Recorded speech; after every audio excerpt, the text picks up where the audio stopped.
close. It's getting close. I didn't see many red books walk in.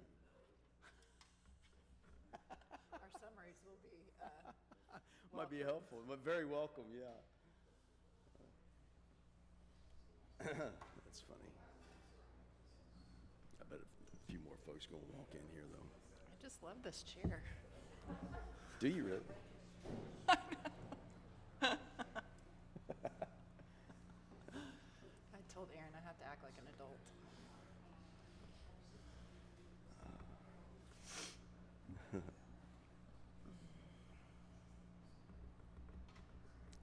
Okay, well, it's 6 o'clock right on the dot, and we have people joining us online. We want to say welcome to everyone. We have a few folks who are visiting with us, so I think it's appropriate that I introduce myself here at the outset. I'm Ryan Price, the senior pastor here at Broadway, and this is Jennifer Bergen-Davis, who is pastor of family ministries and adult ministries as well.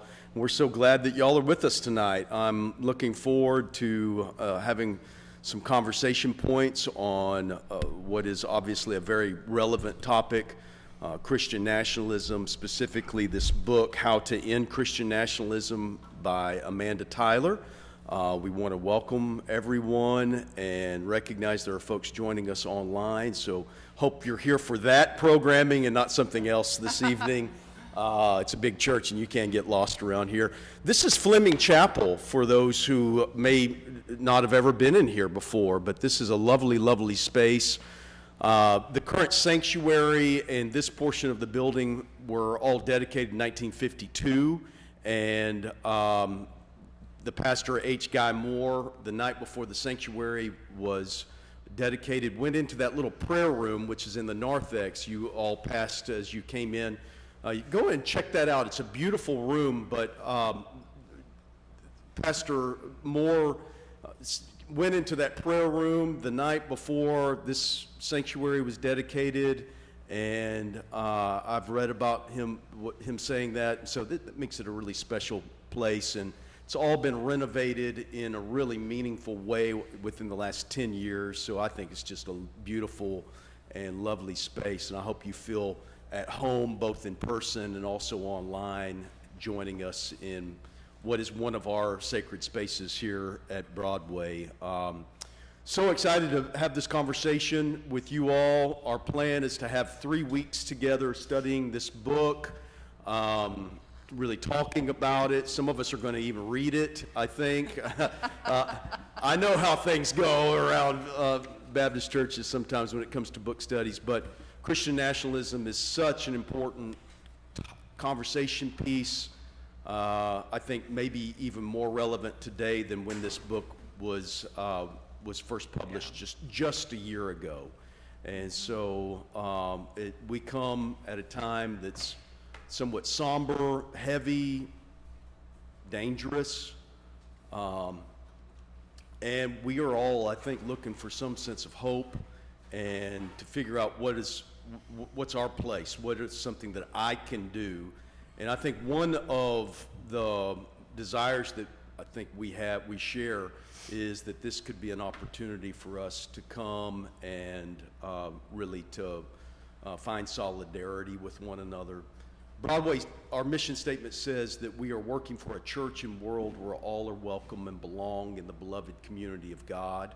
And I pray that you will find that here in this space, and that we can find a sense of solidarity as we're working together on trying to bring peace and reconciliation into this world and standing up for religious liberty. So I want to say how serious I think this conversation is. Thank you for making it a priority to come and to be with us. I'm going to open us in a word of prayer, and then we'll just get started in maybe some of the background to the book, and then also the introduction. And then our plan tonight is to take on the introduction in the first 2 chapters of the book. Let's pray together. Gracious God, we come now in such a time as this. We recognize that some of us come with heavy hearts, worried, fretting, scared. But we also come as people seeking to find light and to be light and to go towards light. And I pray that your light would shine in this sacred space over these next 3 weeks. We're grateful for this teacher and champion of religious freedom, Amanda Tyler, and we pray that the spirit of freedom would be amongst us, that we would not be afraid, but that we would learn what it means to stand up for freedom and to be bold, to be truthful, and in these days to be loving. We pray all these things in Jesus' name, the one who invites us to inhabit a world where all are welcome and belong in the fullness of your goodness. We pray these things in Jesus' name. Amen. Well, I've already said that Broadway's mission and vision is that we are working for a church and world where all are welcome and belong in the beloved community of God. We're also Baptists, and at the heart of Baptist theology, really from our inception in the 16th and 17th centuries, going back, has been this idea of freedom, and particularly religious freedom. Baptists have what William Sheridan has called 4 fragile freedoms, and the first of those is this idea that everybody stands before God on their own in their own conscience. So that's the first act of freedom. And the second is the idea that everybody has their own God-given right to read the Bible and other religious material and kind of make sense of it themselves in their own conscience and in their own way. And then the third thing is that we Baptists believe in what would be called the local autonomy of the church, and that means that a lot of Baptist churches can be very different one from another. I don't know if you've ever noticed that, but not all Baptist churches are like Broadway. There's more than one way to be a Baptist, is what we say here at Broadway. But so you have this local autonomy, and then the fourth thing is that we believe in religious freedom for all people. And that has been a core hallmark of the Baptist understanding for a long time. We've really taken our cues from one of our, at least our strand of Baptists, from the great hero Roger Williams, who was one of the early founders of the state of Rhode Island after he got kicked out of everywhere else, including England, Massachusetts Bay Colony. But he had this great line where he said that coerced worship stinks in the nostrils of God. And I've even seen that on a t-shirt before. So we really, I think, are sitting in the vein of people like Roger Williams, who stood up not only for his own religious right to freedom, but freedom of religion, but also others as well. And he was one of the early defenders of Native peoples here on the continent, amongst the Europeans, etc. And so out of that has really been birthed this organization that Amanda Tyler is now the executive director of, and that is called BJC for Religious Liberty, Baptist Joint Committee for Religious Liberty. How many of you are familiar with BJC? I'm just in the room, so about maybe half of you. The other half, I'll try to give you the nuts and bolts of it, is that in 1936, going back nearly 100 years, Baptists came together and decided that they wanted to have some voice in the public square in Washington, D.C., and they formed at that time something called the Baptist Joint Committee. It was several different denominations. The Southern Baptists and the Northern Baptists, that later became American Baptists, actually worked on this together, standing up for freedom. and that's why they called it the Baptist Joint Committee. And at first it was called the Baptist Joint Committee on Public Affairs, and they really centered down over the next like 70 years around issues of religious freedom. And so now in 2004, I think they changed the name to Baptist Joint Committee for religious freedom. It's been an important partner of Broadway's, witness for Broadway over all of these many years. Really, it was a seminal flagship Southern Baptist apparatus for decades until the Southern Baptists began to take a very hard right turn in the 1990s.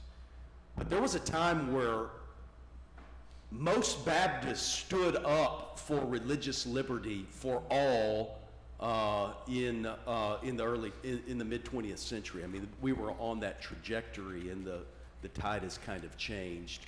And now BJC is no longer a part of Southern Baptist Convention, vice versa, essentially. Amanda Tyler's been, she gives a little bit of this story in the book, in the intro, how she got involved with BJC. I'm curious also how many of, I didn't see a lot of these red books walking in with you. How many of y'all in here have maybe started the book? Okay. Maybe a few more have the book. Sure, we know how these things go. But you don't necessarily have to read the book in order to hopefully get something out of this. But she kind of tells her story about being a part of BJC and coming on as executive director. Amanda Tyler's from Texas. She went to Georgetown University for undergraduate school there in Washington, D.C., came back to Texas and came back to UT for law school, and then came on staff with Lloyd Doggett, who is one of the Austin congressional members, and was with him for a couple of years before then signing on as the executive director of BJC. And I think it was in 2018 or 19, 2019 I think is the right, where she began this campaign called Christians Against Christian Nationalism. And that was, Broadway was really one of the first outposts, I think, just as she was coming on to host a conversation about Christians against Christian nationalism. How many of y'all have actually heard of that term, Christians Against Christian Nationalism? Okay, so some of you all. Since then, we've had a connection with her. Of course, she was here last week, and in 2021, right after the insurrection, I invited her for a conversation on Zoom when we were all on Zoom.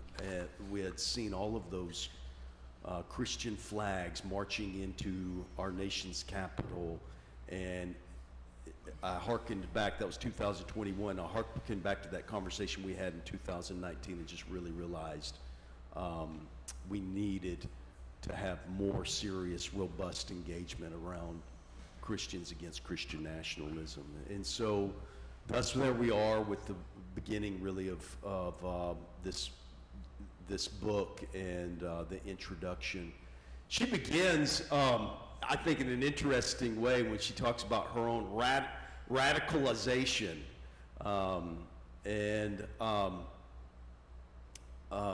Usually when you hear someone has been radicalized, that's not necessarily a good thing, right? I'm doing another book study begins next week, called Disciples of White Jesus, the Radicalization of American Boyhood, and that is not intended to be a good thing in that context.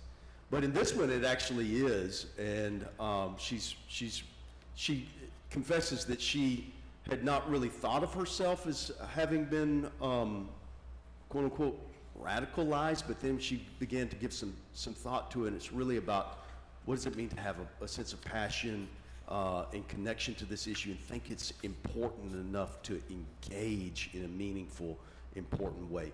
The word radical actually comes from the Latin word radix. and that's the same word we get the word like a radish. It means from the ground or connection, kind of ligament kind of idea. And so this idea that something is radical is not necessarily a bad thing. And in this context, it's intended to be a good thing. So she begins with this question, and I think our intent with Jennifer and I is to have some conversation. I'm kind of doing the intro here, and then she's going to do the first chapter. But we want to hear a little bit from everyone, and I'm just interested kind of at the outset, have you ever been radicalized? And what might make you radicalized on this particular issue? Christians against Christian nationalism. For you, those of you here this evening in person, why are you showing up? That's kind of the first question. Aaron's got a mic, and we will engage. We want to hear a little bit from you all as to like why we're showing up here. Merle, I know you've been radicalized. Doesn't she look like a radical? She does. Raise your hand, Merle. She There you does. go. Go ahead, Shay. Well, one of the reasons I'm here And we'll just pass the microphone around. is because of what is happening in our state, particularly with our public schools. And I'm just passionate about education. And, you know, she spoke to this last Wednesday night quite a bit. So that's probably my main reason, but I am radicalized, I'm Okay. sure. Harriet's one of those radicals that's been down at the county commissioner's court. Yes, and I think our Justice Committee here at Broadway radicalized me in ways that I hadn't been. And that, for those of you who don't know, we started going to Commissioner's Court because of the number of deaths in the jail. But related to this topic tonight, I was at the Commissioner's Court Monday and was just so struck by a series of things. One of the commissioners, in announcements to the court, made a point of saying how wonderful the funeral for Charlie Kirk was, and if anybody had not seen it, they should do that. And the speech by Erica Kirk was so inspirational and would help us in our walk with Jesus. And the minister who prayed about Charlie Kirk. Another one of the commissioners introduced his perspective by talking about his faith and quoting scripture. And I was sitting there thinking, this is a governance body. You'd think we were at a religious rally. And I'm there because of my faith, but they're there to represent everybody in the county. And I was very uncomfortable. And I don't know, I'm going to have to speak in public comments there about how we need to be representative of all. But partly because of the conversation last Wednesday and all of this, it really struck me.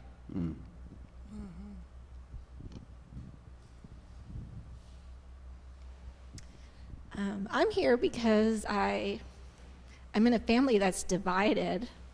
I grew up in Chicago, and I have one sister who is standing downtown in the protests with 10,000 people, and I'm afraid for her, but she's doing the right thing. I have another sister who was a Chicago police officer who is retired now, who is bitter and posting things online that are hateful. And even in my own home, I'm a Chicagoan, but I've been here about 20 years, but everyone I know in my neighborhood, my husband, everybody is very Texan and very confusing, and I feel crazy sometimes, and so I'm hoping just to get clarity and how to have conversations without getting in an argument, and being strong and brave. Thank you Yeah. for that. Thank you, I Marilyn. feel that. I really feel that. I think there's others that share a very similar story. Andrew, you could please. Yeah. Well, I think I was radicalized on the other side when I was in high school. I was a part of a fundamentalist independent Baptist church, and teenager just trying to serve God, and this was the way I was shown that you serve God. Right. And it was, I didn't understand what a liberal was before I understood that they were the bad guys and that we had to stop them. And I didn't even understand what a liberal was, but I knew that they were evil. And went through the seminary, everything in that very conservative circle. And about 12 years ago, I just started really, in my own personal reflection, saying that this is not what the Bible teaches. It's not, these conservative values don't align with the teachings of Jesus. And, you know, something really hit me is Jesus said, "My kingdom is not of this world." You know? And the whole point of Christian nationalism is to try to establish a worldly kingdom for Jesus. Right. And I said that this is contrary. And the one time they tried to make Jesus physically king, he left. And I think I started thinking like, well, is Jesus abandoning us when we're trying to make him king of a worldly, earthly kingdom? Wow, that's a good question.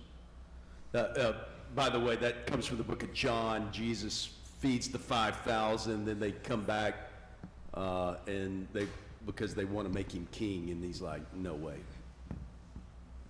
Please, go ahead, Sarah. I also am from a divided family, and I remember being shocked the first time I heard my sister and her in-laws speak so negatively, so hatefully about immigrants. And now I am excluded from any conversation with her. You know, she continued sort of to keep me in family communication as long as my parents were alive. When Mother died, that was it. And I hear the hatred in public speech, and I hear the denial that, no, we're not being hateful, it's you. I hear this common theme over and over again of families. Really, a lot of tension, a lot of split. This is painful. Hi. I can't really answer the question of why I'm here. I think I'm trying to figure that out, honestly. But I will tell you, I was raised in a very liberal family. My mom came here from Dominican Republic, so I was raised mostly in Texas, and I'm familiar with like hearing everyone's opinions. And I think if you would have asked me 2 years ago, I would have told you I'm socially liberal and fiscally conservative. And I think I had a very like, you know, catchphrase way of saying that. And I think I've gotten to a point where I'm like, I don't even know if I believe that anymore, right? I'm like kind of figuring out like, what does that even mean? And what was I talking about back then? But I think in terms of being radicalized, I was at a church 2 years ago, and it was 4th of July weekend. And they paused worship, and they started playing I'm Proud to Be an American, and I watched people put their hands up. And I was in the back, and I was like, are we worshiping the flag? Like, what is happening right now? And I walked out, and I grabbed the first person that looked not white, I'll be honest with you, and I said, was that weird? Or like, am I, like, what do you think? And they were like, I don't know what to think either. You know, we just stood there together.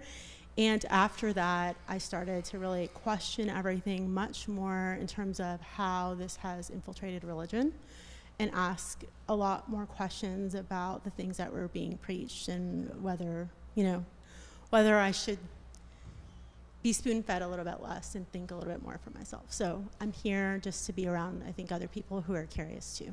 Thank probably. you for that powerful story. Maybe time for one more, and then we're going to go on to basically chapter 1 with Jennifer. Hi. As I've spoiler alert, I read the book already, Oh. and one thing that Amanda talks about is Christian nationalism. It skews the faith and also democracy, and it's something that really resonated with me. I am a veteran and also a Christian, and over the past few years, I feel like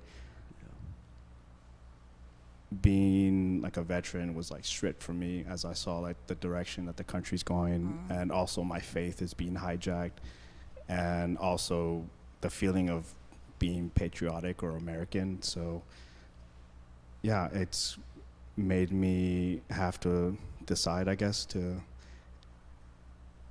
take a stand, and that's why I am here. That's a great, thank you for your comments, your service to this country. I think it's a very good segue into just the last thing I will want to say that's in the introduction. Amanda quotes a rabbi named Jack Moline. It's on pages 12 and 13 of the book. But he has an incredible quote where he says, the voice of pushback, this is a rabbi, Jewish rabbi, who says the voice of pushback against Christian nationalism has to come from Christendom. And you were talking about standing up. It's really our responsibility and our work to stand up to what's happening and to speak of it from a place of faith, out of Christian conviction, to say what we feel like, what we see happening is not right, and it's not Christian. Yeah. And we'll get a little bit more into that in chapter 3, but the main thing I took away from that introduction is, one, the radicalization. Some of us don't think of ourselves as radicals, but these are radical, maybe times that call us to radicality. And the second thing is, this is our responsibility. Because if we don't stand up and speak up as people of faith, people of Christian conviction, then who will? Okay.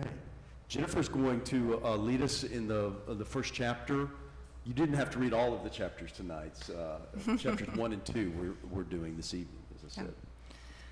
Thanks, Ryan. I'm so glad y'all are here. It's painful to hear what you're sharing, but also a bit encouraging, because it feels like we're in this together and we're coming to listen to each other and to learn. I really was inspired by Amanda Tyler last week.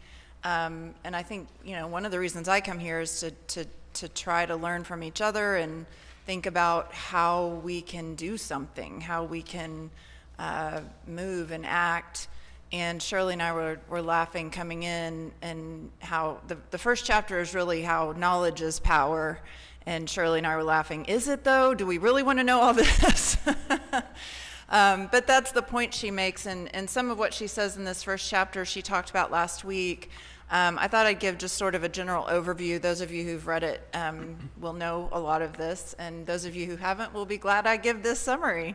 And then we'll just have some more discussion and questions. But yeah, step 1 that Amanda Tyler talks about is being able to name and understand what it is. What is Christian nationalism? And then once you kind of have that, you can begin the other steps to actually dismantle it. She starts out talking about January 6th, which I thought was such a, unfortunately perfect example. And I was so glad to read that, because, I grew up with a father who was in Baptist life and worked at Southwestern Seminary, but was not a fundamentalist, was against fundamentalism, spoke up for women in ministry, things like that, worked at Southwestern, left Southwestern in the 90s. And so I remember him caring about, worrying really about the religious right. And I grew up with that. I knew about Christian nationalism, and yet on January 6th, I felt shocked. And maybe I'm naive, but I just thought, what are all those Christian symbols doing there? Why are these people acting like that? And they have a cross on their flag. And so I just thought that was a great way for her to begin the book, because even those of us who know some about it, I'm certainly learning so much, but it still sort of can hit you in the face a little bit. And so becoming more familiar with it, learning how to see it, knowing how to name it, I think these things are empowering for us. So she starts out with a definition. She talked about this a little bit last week, and her definition is a political ideology and cultural framework that seeks to fuse American and Christian identities. So this idea that if you are a real American, therefore you must be a Christian. And if you are a true Christian, then you must hold these political viewpoints. And again, that just seems crazy to me, because, as she talks about, this is a gross distortion of Jesus of Nazareth and what Jesus taught and all those Bible stories we heard as we were growing up in Sunday school.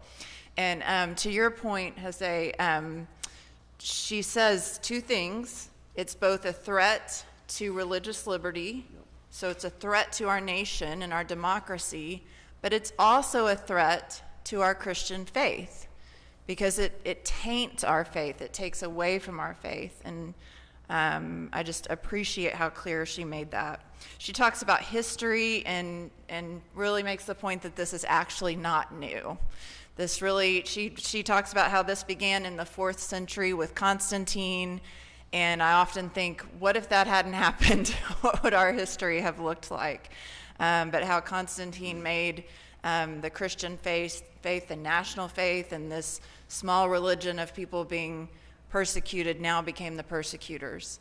And she goes through, the Naturalization Act in our country, Civil War, Reconstruction, the Red Scare. And I've heard about the doctrine of discovery before, but to read about it, this is on page 28. It's just so sickening, right?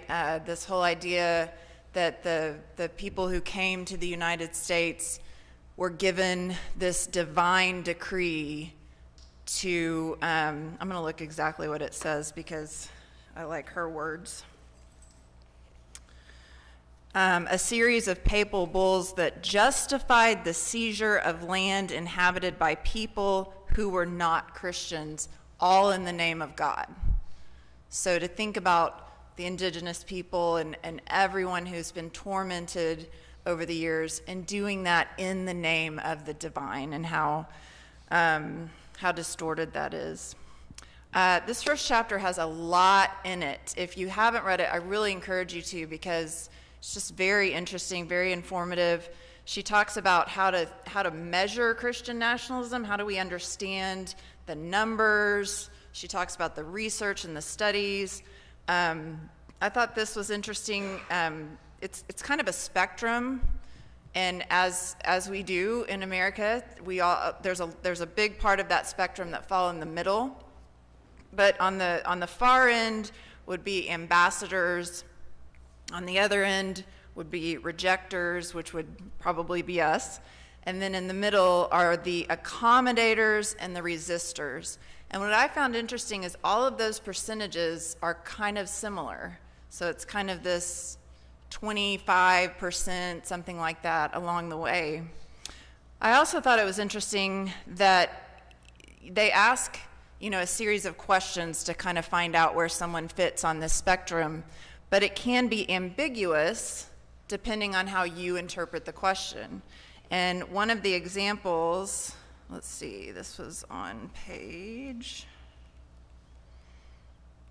around page 33 if you're looking at your book. It's actually on page 30. So one of the questions they ask to find this out, the federal government should advocate Christian values.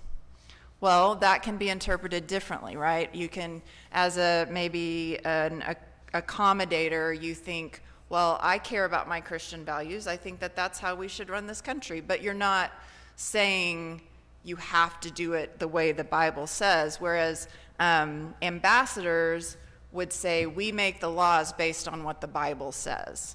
And so there is some ambiguity there. Several different studies, but these ambassadors, the really serious Christian nationalists, and she also makes the point is when there's power and money behind the ambassadors, that's when we really start getting into trouble. But the ones that are pretty radicalized, there are 5 correlates that go along with them, and that is anti-black racism, anti-immigrant views, anti-Semitic views, anti-Muslim views, and patriarchal understandings of gender roles. And I think that resonates with all of us, that we see that. And Amanda Tyler talked about that last week. We have to, it's not just Christian nationalism, it's really white Christian nationalism. And she talks about that a lot in this chapter, and how it really, sometimes subtly, sometimes blatantly, which I think we've seen plenty of examples of that, it just promotes rediscrimination of these groups over and over again.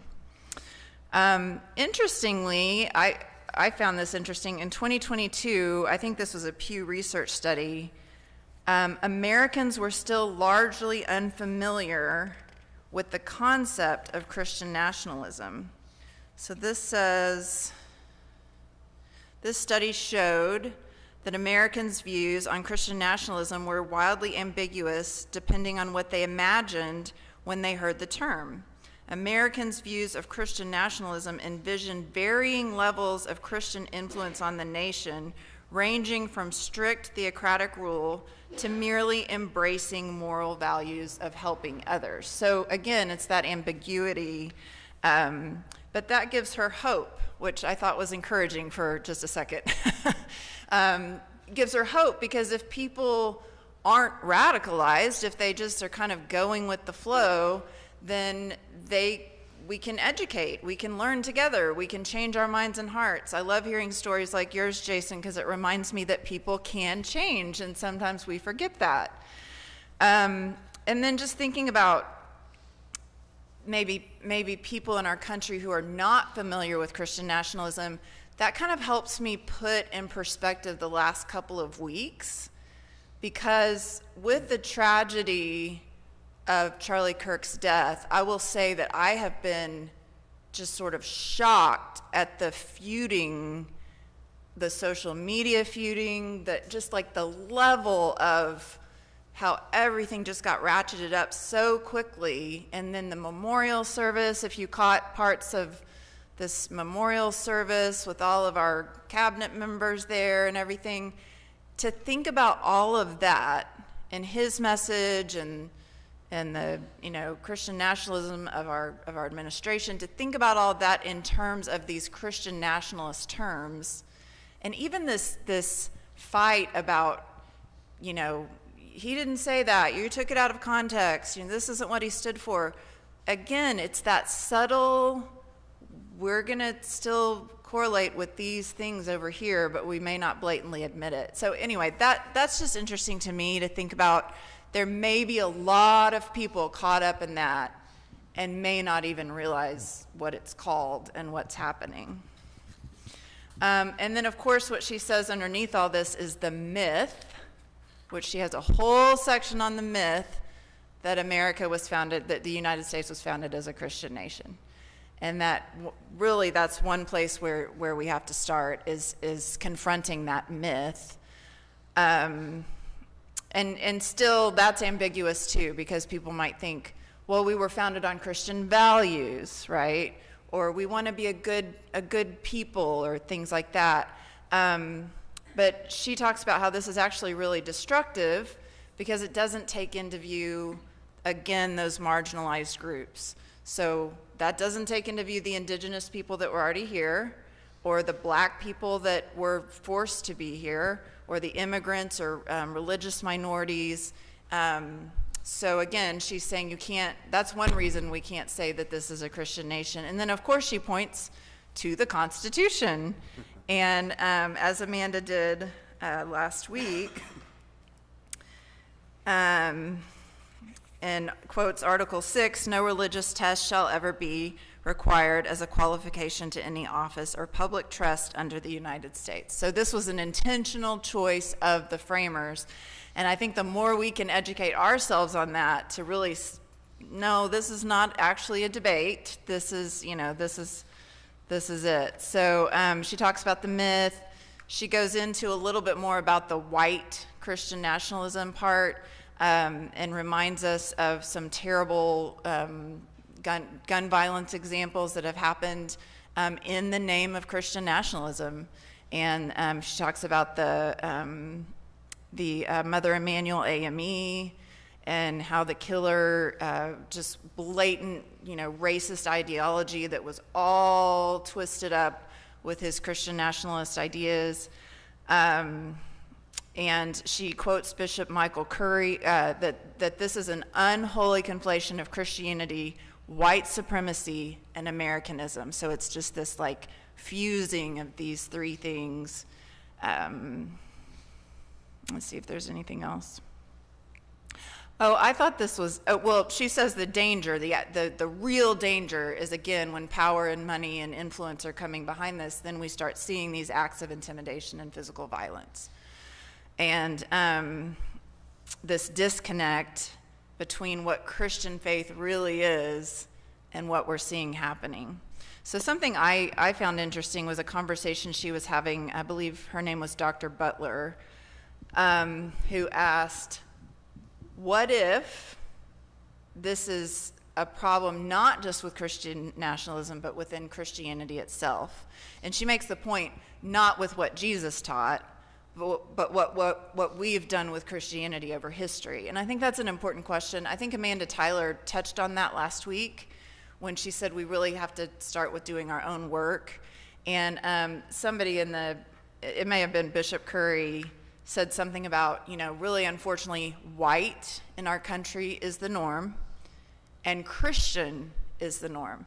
I'm not sure I've ever thought about that before. Of course, I know that, but it made me stop and think, okay, I've thought about other privileges I have, but I'm not sure I've really thought about what kind of privileges I have just because I'm Christian, as opposed to an atheist or a Muslim, or what kinds of benefits have I enjoyed, because that's the norm in our country. So just some I think she just brings up so much good stuff. This was a really long chapter, a lot to take in, but really helpful to me personally. Some questions she asked, and then I think I'll just throw these questions out there, and I think we'll take some more time for conversation. Where are you seeing this coming up? We kind of talked about that already, but you may want to give another example. The myth, maybe, of the United States being a Christian nation, or just where Christian nationalism is showing up in our country in conversation. Was there something that surprised you about this chapter or this research, these studies? And was there anything that kind of made you uncomfortable or made you reflect on sort of a question that you might want to spend more time talking about? So 3 different questions, but we can also get off those questions if we need to. So just thoughts on this first chapter. My name's Karen. Welcome, and Karen. I go to University Christian Church, but I saw on that you were doing this, and that's why I'm here. Before we moved to Fort Worth, so 20-some years ago in the church, we were in an American Baptist church, and there were people who were really equating that America was the new Israel. Not new, but was Israel. And Yeah. so we were now the promised land. And we were like, no, I don't think so. I don't think that's how it works. Mm-hmm. I don't think God replaced Israel with America. I don't know. But anyway, so that was like early in the journey that I've been on. I'm not going to speak for Harry, but that I've been on is that idea that we're the promised people. And I don't think that's true. Mm-hmm. Yeah. So, Yeah, and a good question, follow-up question to that is, does God think that? Is that the God that thinks that we are the favored, promised people? Yeah, thank you. Yeah. Yes, thank you for sharing I used to that. pastor an American Baptist church, and You know, people in the South think that that's the most liberal group ever. Some of these guys have pastored American Baptist Church. The worst Baptist church meeting I've ever been in was an American Baptist church, and it was wrapped up with some of this stuff. So I guess we're equal opportunity offenders. Anyhow. Marilyn, please go ahead. Okay, so as I'm listening and I look at who's here, and we're all like getting older, right? We're not a younger crew sitting here, and so my worry is about what our kids are learning. Yeah. And my situation is that I have had the blessing to start homeschooling my kids. So I have picked the curriculum, and I have multiple sources of history that I'm reading with my kids, and realizing what I learned as a child was this like glossed over lovely picture of yay America. And I have wonderful books where we're hearing the true stories of what happened. And yes, America's great, right? And we're fortunate to be here, but there were so many terrible things that we need to be accountable for and recognize to do better. So then I sit and think, I know a little bit about curriculum for our public schools, and I've heard people mention this, but I don't see it anymore. I'm a few years out, and I'm super curious, what are our kids learning in history? And maybe is this a role we could take of like educating our young people of like what they're missing in school, if y'all feel really that the curriculum is missing those things. Yeah, thank you. I'm so thankful. We don't have a lot of kids come on Wednesday nights because it's just hard to get here. It's probably hard for you to get here tonight. But our curriculum on Wednesday night is either written by someone who volunteers, or we follow like a CBF curriculum. But like tonight, our elementary children are learning, how does God see people with disabilities? And next week they're going to be learning, how does God see people who are immigrants? And so I am thankful that they're getting that here, but that's a really good question to think about. What are they getting elsewhere? A lot of people don't know, but I grew up in Canada, and it's a totally different world there. Canadians are much more secular than Americans. On the other hand, our blue laws, especially Sunday closings and things like that, persisted much longer than they did here. When I was a kid, as a Baptist, a Canadian Baptist, my parents identified very strongly as evangelical. My dad took Christianity Today, and we saw denominations like the Anglican Church, which is sort of the Canadian version of the Episcopal Church, or the Canadian Church of England, or the United Church of Canada, which was a sort of the mainline conglomerate group, as sort of being nominally Christian, and we viewed Catholics the same way.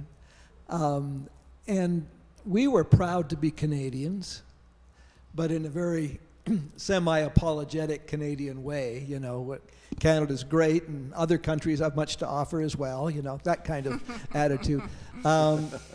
So when I came down to Southern Seminary in 1975, I was surrounded by a very different situation. My father was interesting because his pastor and Sunday school teacher was Tommy Douglas, who was the father of Canadian Medicare, and went on to be the premier of Saskatchewan, which is sort of the Canadian version of a governor. And so Dad always voted for the Socialist Party, but he was evangelical. And he got involved in the charismatic movement in the 1970s, became part of Full Gospel Businessmen's Fellowship International, and my mother was the head of the Alberta chapter of Women Aglow, which was the women's auxiliary of the Full Gospel Business Fellowship International, or FUGAMUFA, as some people called it. Anyway, Dad went down to Los Angeles for one of these charismatic gatherings. And Pat Robertson was running for president that year.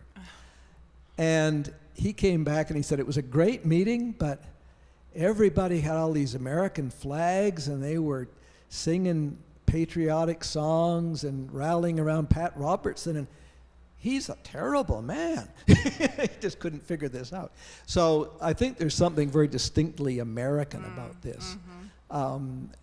And I think it's when people who are Baptist, for instance, from other countries look at the United States, increasingly it's with alarm and confusion and just kind of, so a lot of this is wrapped up in American history. That's, I guess, my point. Saw another couple of hands. Just a quick note, part of the myth side, but I often think about the idea of a Christian nation might appeal broadly to a lot of Christians. Say, well, you know, that sounds good if one is a Christian, but it's never generic Christian. It's always a particular form of Christianity.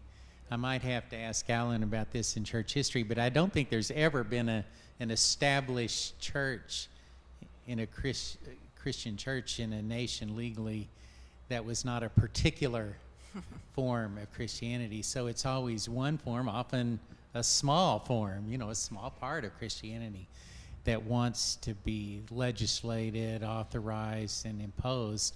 And what often happens then, that is imposed on other Christians as much as anybody else. It's a part of the picture. Did you have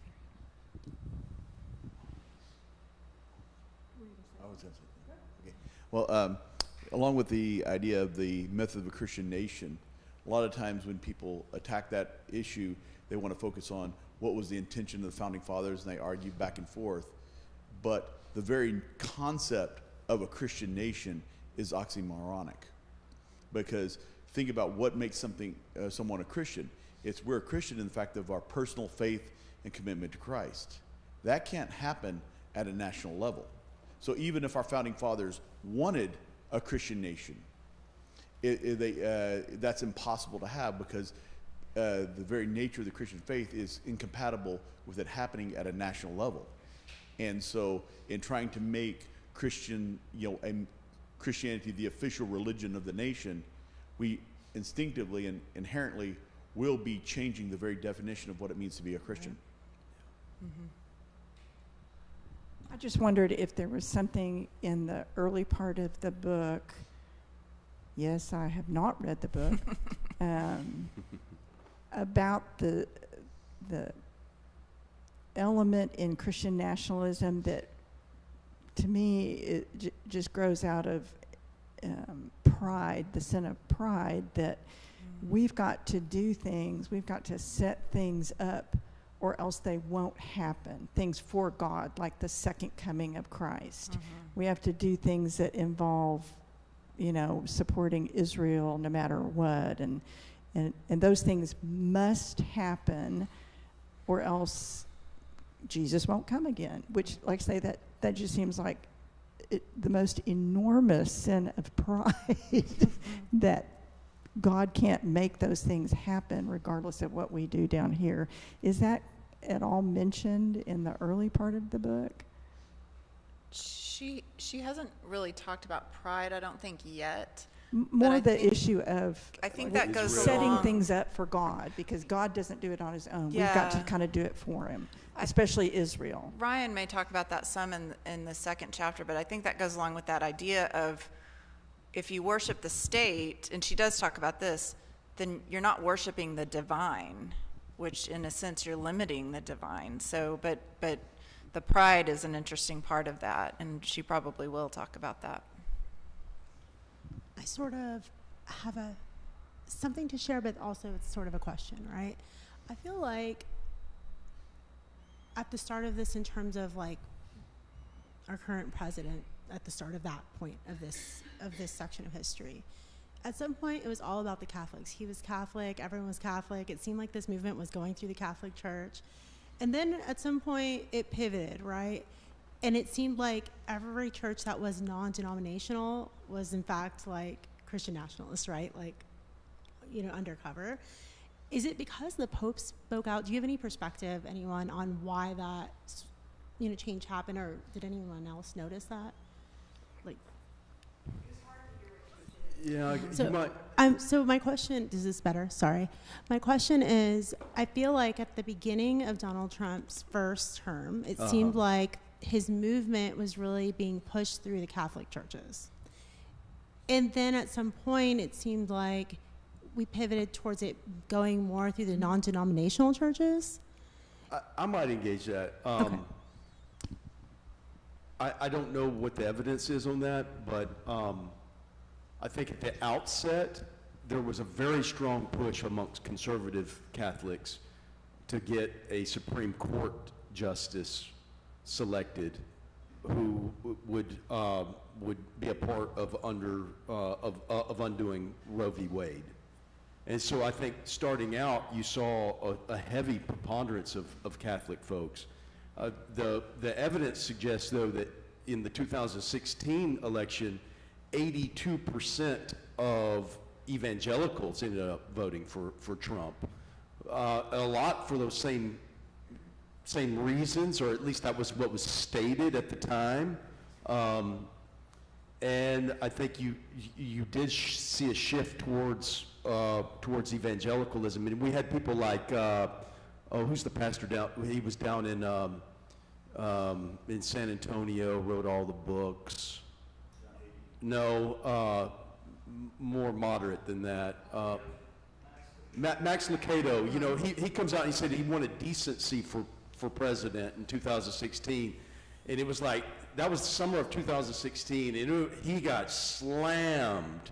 And suddenly it was like, whoa, something is going on within the evangelical church, that they're moving from a language of like, we vote for nice guys and nice people with nice agenda kind of thing, to suddenly it was like, pardon my language, but like, give us a son of a, you know what, that's fine. And so something significantly did shift. Also, it's interesting, Robbie Jones is mentioned in this book, but he wrote another book called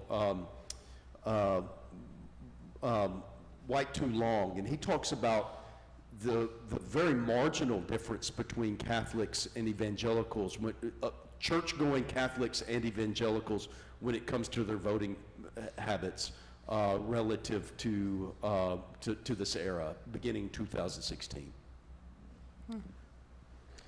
I just wanted to make a comment on the first chapter, some of my thoughts on what Amanda Tyler is like introducing with like the spectrum for Christian nationalism.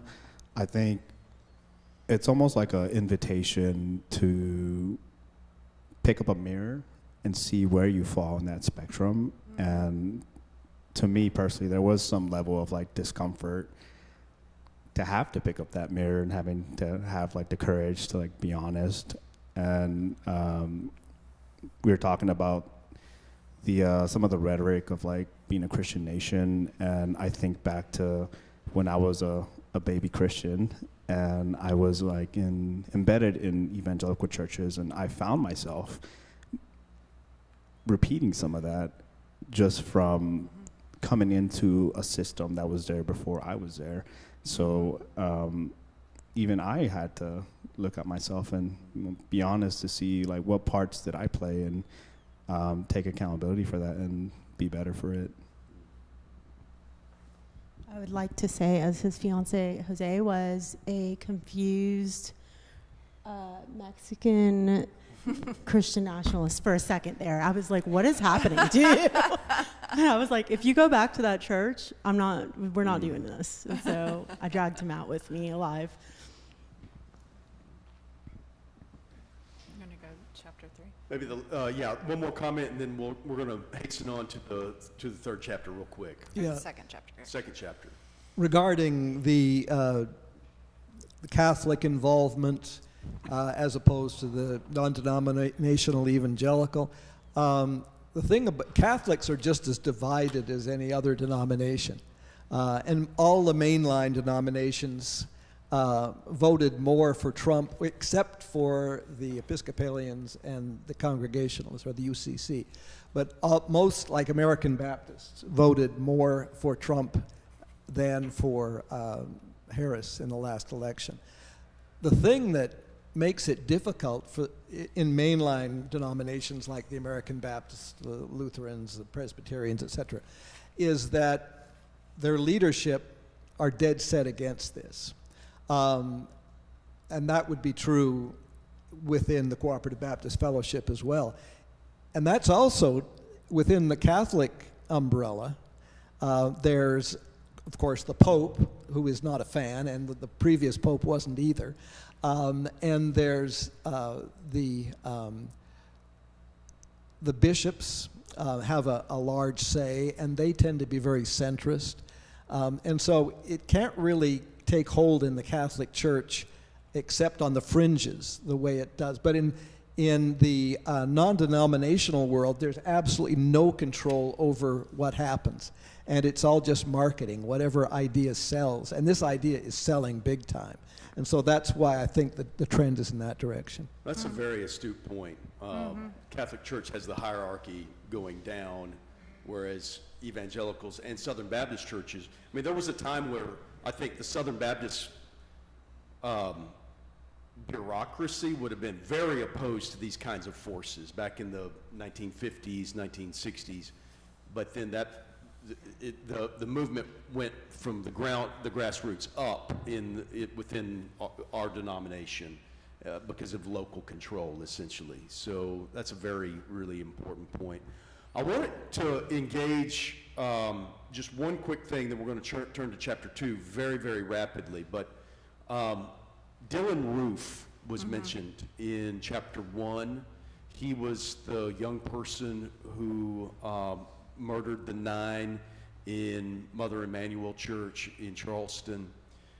The book study that we are doing on Wednesday with the Baptist Women in Ministry begins with the life of Dylan Roof, who was a Lutheran in the liberal Lutheran Church, ELCA. I mean, at least nominally so. And something is happening there that's radicalizing young people in some really alarming ways. And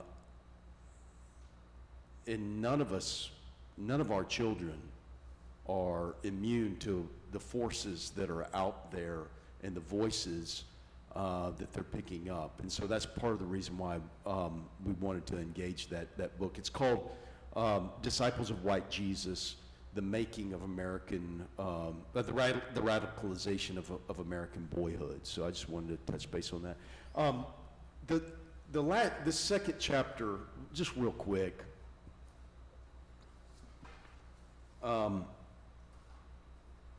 she's asking us to do things. And the second thing she asks us to do is to ground ourselves in God's love. And she goes back to kind of asking this question about kind of, what kind of Christianity do you believe in?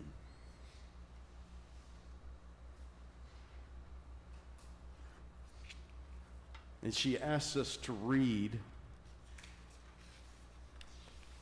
in the reflection points with this guide for the study. She says this: "Dear friends, let's love each other because love is from God. And everyone who loves is from God and knows God.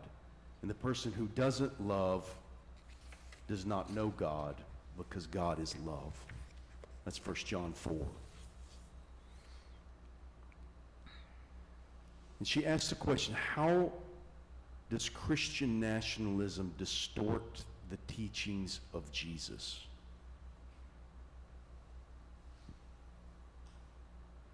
Michael Curry in the books is quoted, and he says something I think really important.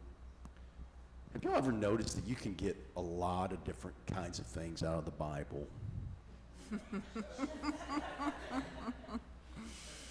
I mean, if you just ever, you're like, how do you interpret, I mean, well, you pick and choose.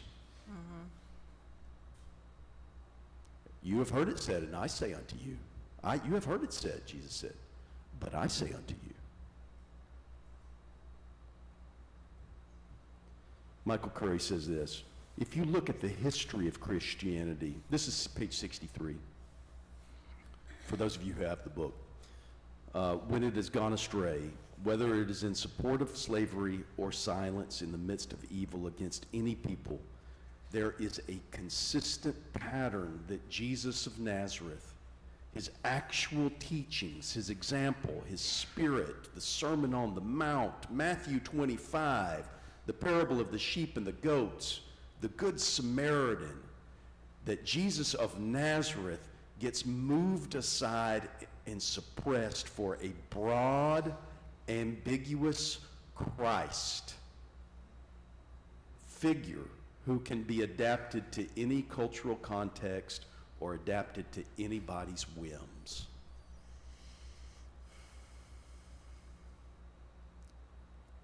This was the Christ of Nazi Germany. A vague,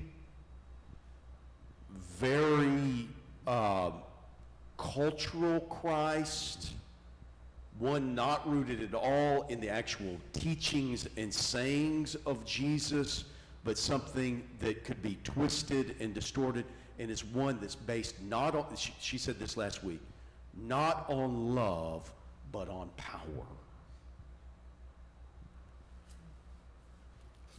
So who's Christ? And then the second thing that I think I want to lift up from this comes from a quote from Robbie Jones on pages 64 and 65. By the way, Robbie Jones had, for those of you who've been around Broadway, our ACT Council, Acknowledge, Confess, Transform, kind of coming to terms with our own history with white supremacy. Robbie Jones had an important part in shaping and inspiring that work.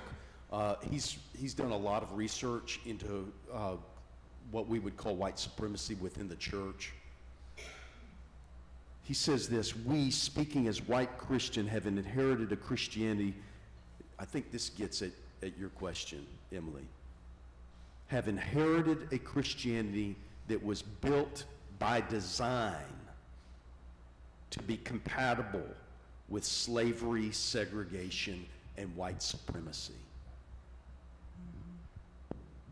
So let me just engage that statement with what you were asking.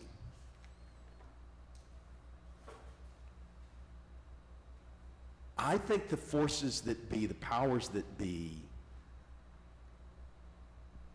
are not actually acting out of theological conviction because they want to usher in the kingdom of God by moving out Palestinians or all manner of other things, but they use that conveniently because there's a lot of money and power to be made in it.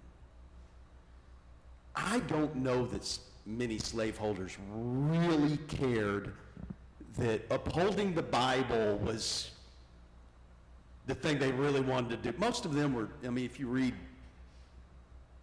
19th century caricatures like of the slave owner, they weren't the most pious people. But they did find slaves obey your masters to be very convenient for their capitalist project.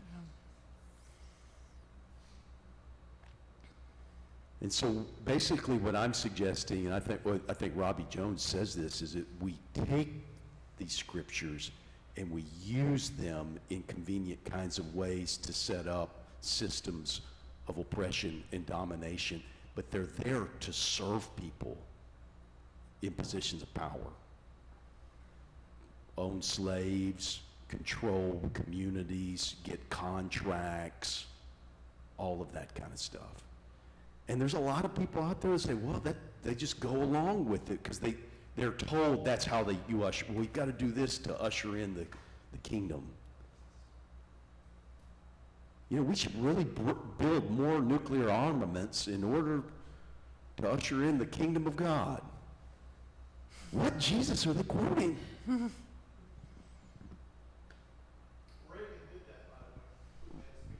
Reagan, he made a speech where he was talking about the gospel universe. He was saying, what do you do in the battle? You arm yourself for the battle in order to bring in this is being, so what kind of Christian are we? Amanda's saying we have to root ourselves in love, ground ourselves in love, radix ourselves in love.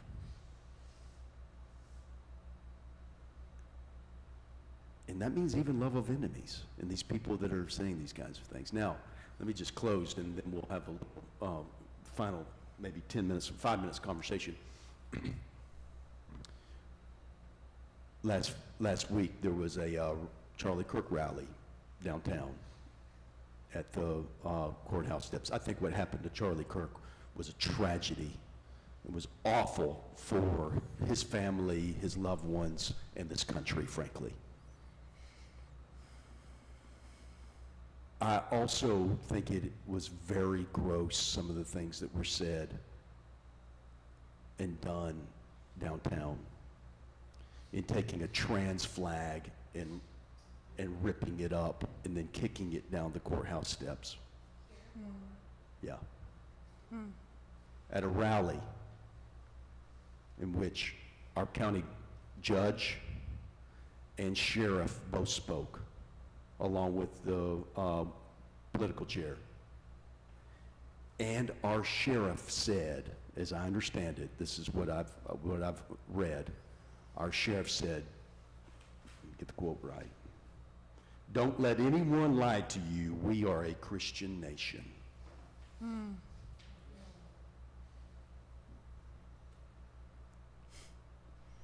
What kind of Christ? What kind of Christianity? Is it the one who who set out to say, I've come to set the captives free, to deliver those who are imprisoned in bondage, or the ones that say, we'll come and we're going to control and we're going to set up systems of oppression and say, well, it's in the Bible, because it's in the Bible. What kind of Christianity? Amanda says we have to choose. And it's rooted not in overt power, but in love. All right, I'm off my soapbox, thank you. We've got about 5 minutes and then we got to be done. How do y'all think these teachings distort, Christian nationalism distort the teachings of Christ? That's one question, and then just anything else you want to engage. I think this move towards Christian nationalism predates things with Donald Trump. I think you can trace it so far back.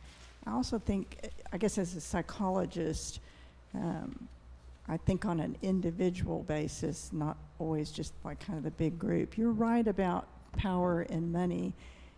I also think that kids are learning things at a very young age, even if they're not taught directly. I don't know if y'all remember the musical South Pacific. There's that song that says, you have to be carefully taught.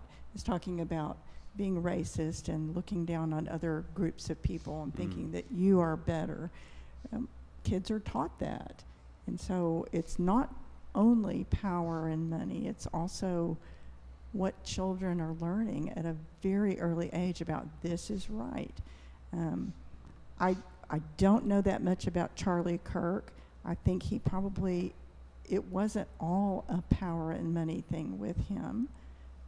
I think he was espousing things that he had learned, and probably from a very early age. And some of those, seem very ugly to us, but it made sense to him in his social group in which he grew up.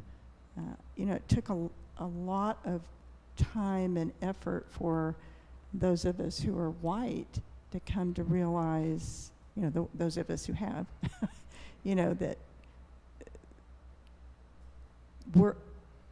we are being racist in a lot of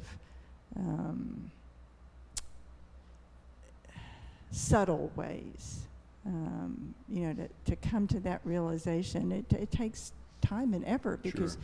when you grow up in a family that's all white and always does things this way, you have to unlearn that. So again, I think it's more than just power and money. But I so agree with what you're saying, that love is the answer, not hating, in return, and not even focusing all the time on what the other side or other people are doing, but trying to be so much like Jesus, trying to walk in his footsteps, so that people see by, that's how they're transformed, in a miraculous way, not always just by intellect, I guess. Sure, sure, yeah. Okay, let's try to hear from people whom we haven't heard from. So Dave, no, we need you on the microphone because we want to record it. Oh, I'm sorry. Can y'all hear me? People are listening. Okay. I know you. So I'll try to be brief. Thank you for this forum. I don't really say a lot. Most of the time I take it in, but a couple of reflections. Christianity is based on control. I'm not saying today, but ultimately the origins are based on control, power, oppression of other people. And, the one thing that I take comfort in is there are other states in this wonderful country that are not engulfed and enraged by Christian nationalism. It is not wildfire growing out in Parker County. It's just not a thing. So, for the first time, unlike maybe some of you in here, I didn't go to seminary school. I got my MBA in 1994. So I play in the mainstream world, the very non-secular world every day. And the thing when I was a graduate student going to TCU, I wish Ms. Harold was here because she was part of the administration. I wish I could share the story with her. But the first time I felt Charlie Kirk type hate was when I was walking through the student union at TCU, and the young Republicans, they were railing on liberals. And I'm thinking, oh my God, who are these liberals? What have they done? What crime have they committed? And that feeling still permeates this county and this state, and that's a damn shame. Thank you, Dave. All right, and then we'll maybe have time. Yeah, go ahead. Okay. The thing, if the conflict is between a philosophy of hate and a philosophy of love, you're going to have to speak to the if the conflict is between a philosophy, a posture of hate and a posture of love, in an ideal world, we'd have a competition of ideas where the best idea wins. But that's not any more true in our world than it is in biology. It's the one that reproduces the most that survives. Hate can be broadcast. Hate can be impassioned and brief and broad. Love is not as suitable for broadcast, brief, and passionate. Is there a way to make it appeal the same way, or do we have to take a totally different tact to present the ideas? Okay, and we've got, Shirley, your hand was up. We're going to let you have that last, well, we'll let Jennifer have the last word. Well, Ryan, I want you to read the last paragraph of 65, because I've been on a journey for about 35 years. And this paragraph in this chapter. The last paragraph of 65. If you're a white Christian. You want to read it, or you want me to read it? You want me to read it out loud? What does it say? It's a trap. If you are a white Christian, You must be willing to examine your complicity in institutional racism. No matter what denomination or tradition we belong to, we must work to reconstruct a theology that is on the side of the enslaved, disenfranchised, and powerless.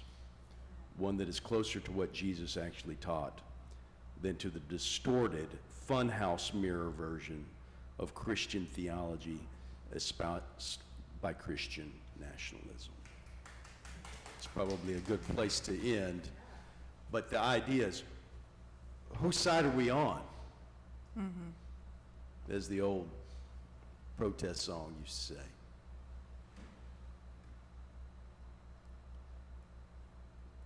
The truth of the matter is, the Christianity that has been most prevalent in America for most of its history has been one that was not on the side of the oppressed and justified slavery and has justified all manner of other kinds of things, patriarchy, the division of races on biblical grounds, so-called biblical grounds.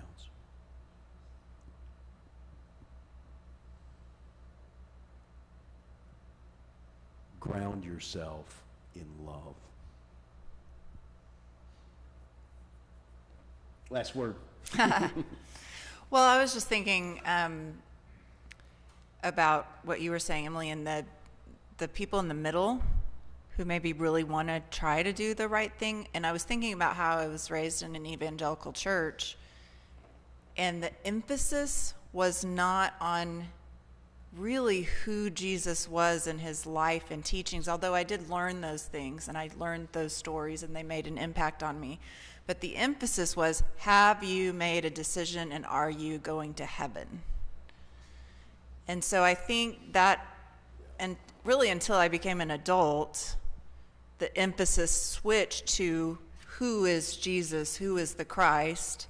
So maybe, I'm just sort of throwing this out there, but maybe some of the people in the middle are so focused on that, one issue. Are you going to heaven? Have you made your decision? And there's not as much emphasis placed on who is Jesus and what does Jesus teach and expect of us? What is sacrifice and discipleship? So just another thing to think about as far as approaching others. We can tell that we're going to have no need to encourage commentary in this place. But we've got to wrap this up. Kids get picked up at 7:30. We said we were going to leave at 7:15, at 7:22 or something like that. But thank you all. Pick up the book, but if you don't have time to read it, come next week anyways. It's good to have the conversation. And part of what's the import of this is finding community with one another. We need to know that we're not alone in this, and that there are others that are actually working in organization to resist some of this stuff. And we will get to there as we move along in the book. But it's important to have a community of resistance with one another, grounded in a sense of love. So thanks for being here. Good night, everybody. I hope to see you back next week.